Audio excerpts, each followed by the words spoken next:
In recent months there have been more and more videos covering the Canon 5D Mark I Classic.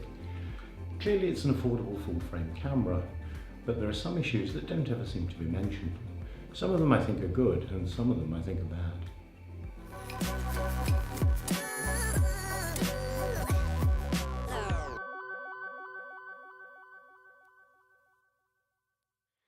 The additional points that I want to raise are based upon my interest in street photography and event photography, but also they're in regard to photographers with disabilities.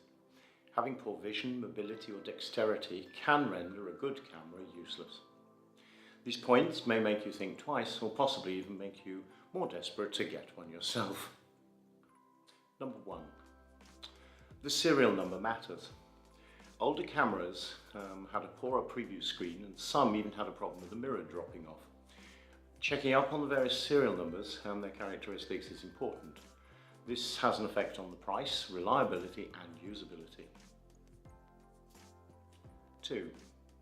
This was a pro camera 13 years ago, but despite this the viewfinder still does not have 100% field of view.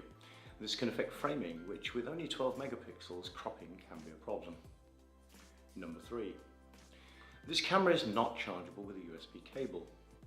This can be a problem for those people wanting to reduce their luggage when travelling by not carrying a charger. In addition, this can affect people with limited dexterity.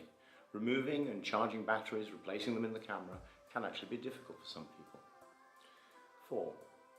Being so old, this camera lacks the features and importantly the need for millions of buttons. The rear right-hand side of the camera has plenty of free real estate for the thumb to sit comfortably without accidentally pressing buttons. 5.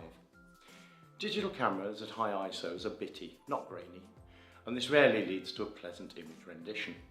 More often than not, the image ends up being unusable. The Canon 5D Classic gets bitty fast. At around 400 ISO, specks of miscellaneous colour pepper the image. Not surprising considering that the sensor will be one of the first full-frame that was available. In addition, the internal software processing is old too. I'll run some checks to determine if the problem is sensor specific or software specific. The former, of course, is going to affect RAW, the latter may be fixed with modern post-production software. 6. This camera has depth of field preview. Now I guess most people don't care, but I learned with depth of field preview on my old Mamiya film camera. And without it, nice bokeh in the viewfinder can be not what you get in the end image, if the aperture is stopped down. I think it's worth the time to check if bokeh is an important characteristic of the image. Many cameras can't preview this. 7. Whilst the back screen is poor for reviewing images, the one redeeming feature is that you can zoom the images. Whilst this is nothing new, it's sometimes forgotten in the reviews. 8. The eyepiece is suitable for people wearing glasses. I personally need my reading glasses and take a shot by looking down through the lens, and I review pictures by looking through the glasses themselves. The viewfinder is visible to the edges even when the eye is not directly at the eyepiece. It's not always the case with cameras. Number 9. A maximum shutter of 1/8000 is something that's new to me. I've only had Nikon cameras with 1/4000. And this can help with bright light conditions where the aperture should be fast for artistic reasons. 10. I ran a little test comparing the black and white between my Nikon 610 and the Canon 5D.